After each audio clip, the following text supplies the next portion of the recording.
know when you're out camping and you've spent this idealistic dream picture of going camping for the weekend, and it's going to be quiet and you're going to have serene nature and the sounds of all, like even walking today, oh, there's a hummingbird, you know, you can hear all the subtle sounds of nature. There's one now Right? behind us. It's so lovely. And then you get there, I got there. This is real. This is real. And so show up, and I was there the week before, and it was quiet. I could hear loons. This time I get there, it's a long weekend, and it's filled with big motorhomes. Generators are going. Every couple of campsites, maybe 2 or 3 of them have their own music playing, so there's a variety of music choices. Right. Nobody hears the loons. It's all I can do over their noise to hear the loons, right? Yes. And I do know when that happens. Yes. the struggle was they're out there camping and have planned this weekend too. And they're there to be with, I am assuming, to be with their friends, to be with their family. There was one site, you know, and there was some elders my age-ish and older camped around in their chairs around a big fire. They kept going all weekend, and they had this big circle, and they sat and visited. And there was my husband and I, and we just wanted to be in solitude. And really, I wanted to celebrate for them, but at the same time, it was clashing with my desire of what this weekend was going to be for me and the picture I had in my mind. And as much as I tried to be okay with how they showed up at the campsite, their showing up infringed on how I wanted to show up on the campsite, right? So I wanted to make them wrong, and yet I knew at the end of the day it's just a difference of values of what camping is and getting together in nature is. And I really struggled. You know, Blake and I had many conversations. Yes, and they're just out here having fun too. You know, like, And but yet you keep having to have that conversation or say those things because you're feeling totally different than that. right? Feeling absolutely, you know, even I was telling, you know, others about finding, like, finally, I spent a day searching for a place where we could go and get away from the noise and hike to this isolated beach on another lake away from all the motorhomes and the generators. But I had to take a short ATV trail to get there. But nobody was there. So the next day I'm like, Blake, I got to show you this beach. It's quiet here. We'll go Oh my gosh, we were there for half an hour, and then I went, damn it. Hear those ATVs? Here they come. And sure enough, you know, a couple of ATVs pop out on the beach and took away my quiet, you know, like I wanted to be angry, and yet they weren't doing anything wrong. Not at all anything. And it was a real struggle for me to not want to make them wrong, you know? And just be okay with it. Yeah. Still enjoy or... Still not feel like come home at the end of a weekend and go, how am I going to avoid that in the future, you know? And then all my strategizing is... I mean, sometimes it's not camping. Sometimes I'm in my own, like, spending some time in my garden and, like, just going, yeah, this is going to be just a lovely, peaceful, alone garden time. And my neighbor starts playing, like, the Golden Oldies top 15 songs on repeat all day. And I'm like, right? come on. And How many times can you listen to the same Beach Boys song all day and still enjoy it? Right? And yet I've been that person. I remember boating down one of the passages with my son and his family, and they've got their big boombox speaker going at full volume, and we're just like, woo! Like all it would take is somebody on the beach going, look at those lunatics ruining my... Yeah.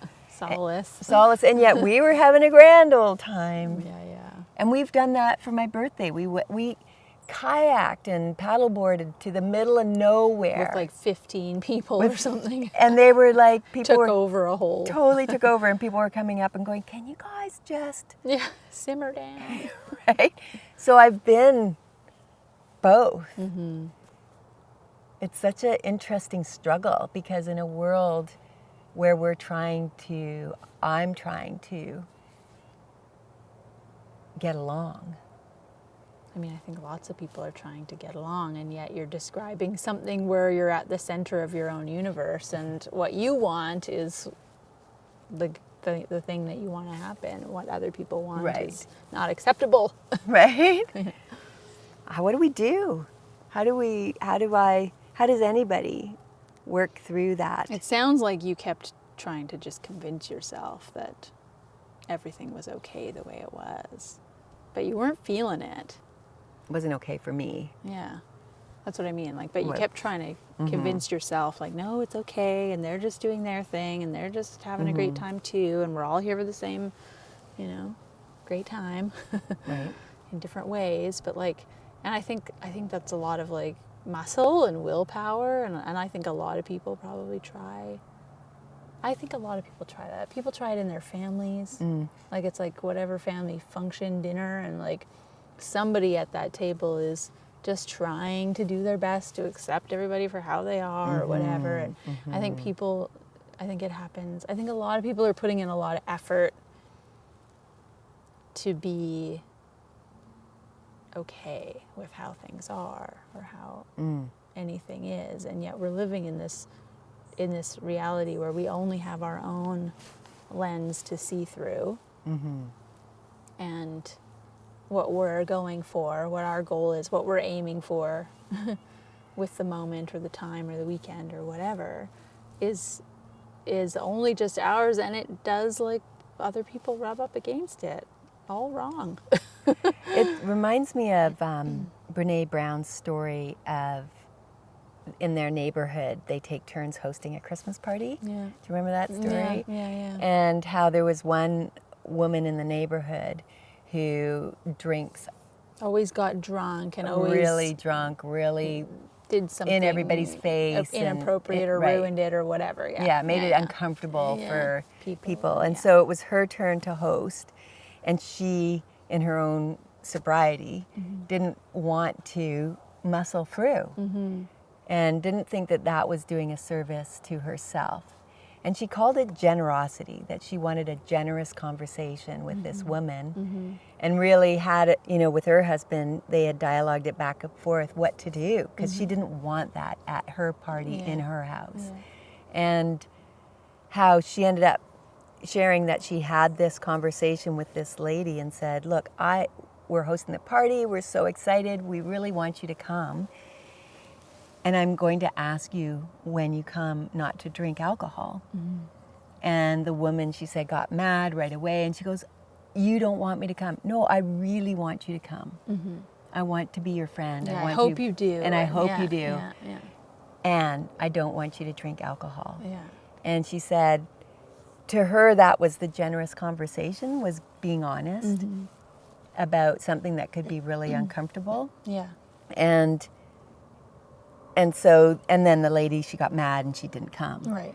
But Brene said her opposite, if she hadn't have spoken, she said she would have been hiding in the kitchen eating cupcake after cupcake to push down the discomfort that she was feeling all evening by trying to muscle through something that wasn't. And so it makes me think right away, what could I have done differently? Yeah. Because it's not your campsite to host. Right?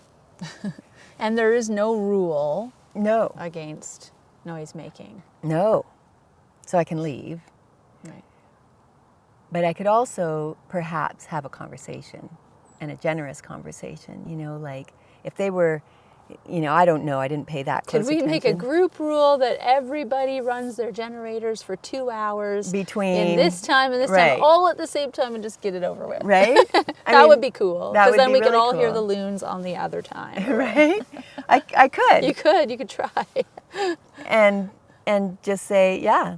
And at least that would have been my generous offer, because they don't know. Yeah. I'm sitting up there going, And I think there's something to be said for the thing that keeps cycling around inside of our head, the thought that's not easy to get out of. Like you kept trying to, in that example, you keep trying to convince yourself, you keep trying to go, okay, like, no, I'm just going to remember that they're not wrong and they're camping in their way and we're sharing this space and blah, blah, blah. Like trying to, but you keep getting back there again because you're like annoyed by it, but also because you haven't done anything. right, Yet to change, to like, you haven't spoken your piece, or you haven't changed your position, or you haven't left, or you haven't, there's been no like movement or action inside. And so I think there's something to be said for the like, the cycle that'll go on in the mind when there's no, action being taken that's like that's connected to that. It's true. It's like my, I mean, I can think of so many examples of, you know, even my neighbor and him being frustrated with, I don't know, my pine needles or something. And I'm like, oh, I had no idea. I'm happy to come rake those up for you. But you know what the one was? We heat our house with firewood. And at certain times of the year when we start opening our windows, but it's still kind of chilly, and so we're still making fires, and they're opening their windows, and our smoke goes right into their house. And he had the generosity to come and tell me. He could have sat there and just been annoyed about it. And I'm like, oh, I had no idea. I'm so sorry. Like, when would work better? Like when, you know, I'm happy to make an agreement on how we do this. Or like try to do it at right? times or whatever. Yeah. But if he had never spoken up, I wouldn't know the smoke's going in his window. Why would I know? And so maybe having those, we call them tough conversations, but those conversations I think that we avoid. Like in my mind. That's why they're tough, because we have been avoiding them forever. Right? Like, oh. And so in this campsite, I'm trying to picture myself talking to the different people. Yeah. It could have been a very social thing for me to do. It didn't need to be meh, meh, meh. I could have, hey, like you guys are here and do and made connection.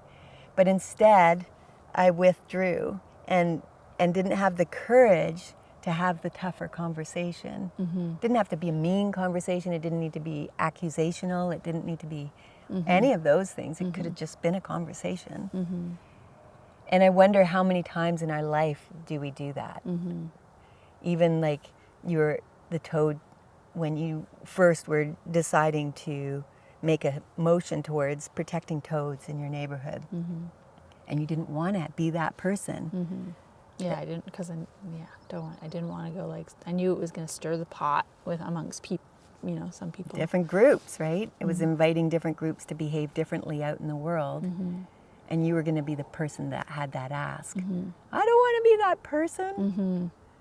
Yeah, I remember one conversation, one of the initial, like, really important ones, like first step ones that got me to the next step.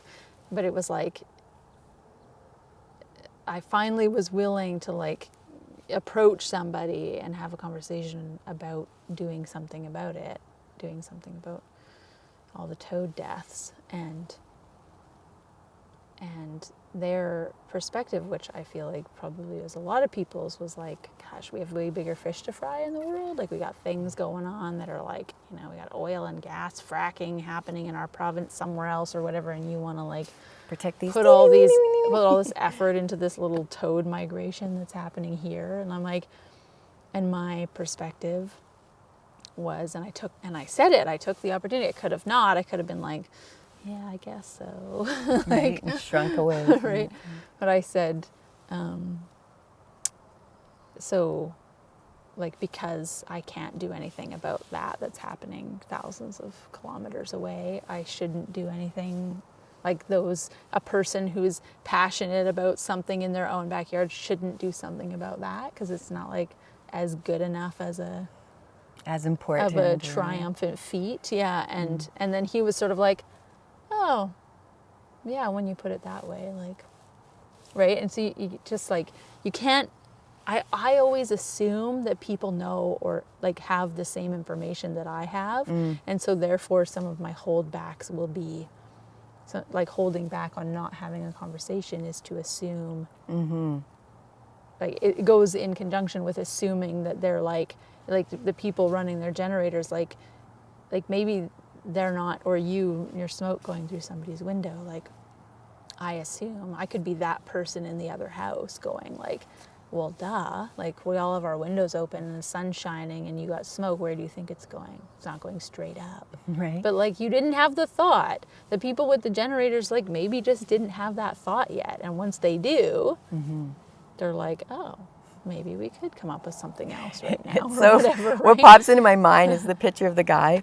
It's like, because we were walking by this one motorhome and they had this lovely dog, right? And Blake's like, oh, is your dog for rent? And he's like, what? Your dog, it's such a nice dog. Is it for rent? What? Can't hear you. Like My generator's too loud and it's right over there. dude, seriously. Right. But still, he wouldn't think that that's a problem, Right. obviously. Yeah.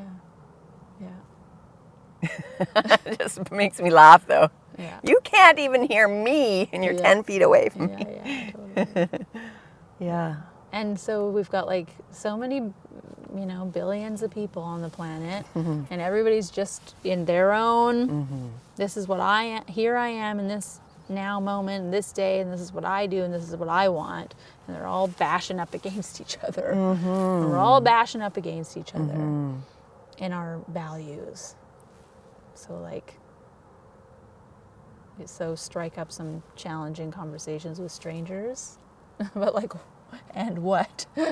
I don't know. I think Hope it's for the best. hope for the best. I think it's just being willing. I think if it's not done in an aggressive way, like I think back to the days of, what was that? There was a term for it back in the 90s where people were, you'll think of it when I start talking about it, but speaking your truth. But it came out Like really passive aggressive. it came out really passive aggressive is what it was. And when it first was introduced, that we have to be aware. Yeah, you of, can use something like really misuse it, like a weapon. you're making me uncomfortable. Like that, as soon as we do that, that's not the conversation. It's not like your generator's making me uncomfortable. It's like, hey, Just had a thought. I had a thought. I came here for peace and, just And our wondered. piece is different, Right. clearly. And are you willing to have a conversation about that or not? But in a way that's a give and take, that's not like you're ruining my time. And if you behave differently, I'll be happier. And pick and choose when that's really important to For do. sure. Like, For sure. I don't mean really important, like when you want, when it's not important enough to avoid. I just mean like only you can know. Only you can know how to check yourself that you're not just walking around trying to convince everybody to change the world in every direction for you the way you want it, right? Like, Yeah, I think there is also acceptance of. it's a real inner journey, really, right? Like your moss example, and you were gonna, with your friends, make these moss art. And you had something to say about it, and you held back, and you held back, and finally they're like, Colette. And when you spoke up, they were like, oh, we had no idea, right? Like you spoke up about the fragility of moss, and to make art with it, it seems like. To like poach it from nature and make it's super cute. I get it, but like, I can't do it. Because it's not that a renewable resource that can just replace itself. And so you had a value around that. So that you played within yourself, like at what point do I speak to my girlfriends, my friends, and let them know that this is really rubbing up against the value of mine. I'm not going to participate.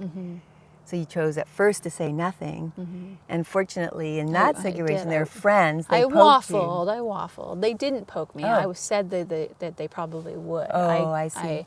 I got to the place of like, I held back for like 24 hours, and I was like, but at some point they're gonna ask me like, are you in? Like, are you joining us? Are we getting you a ticket? Like, and so I'm like, no, I can't just ignore it. I need to say something.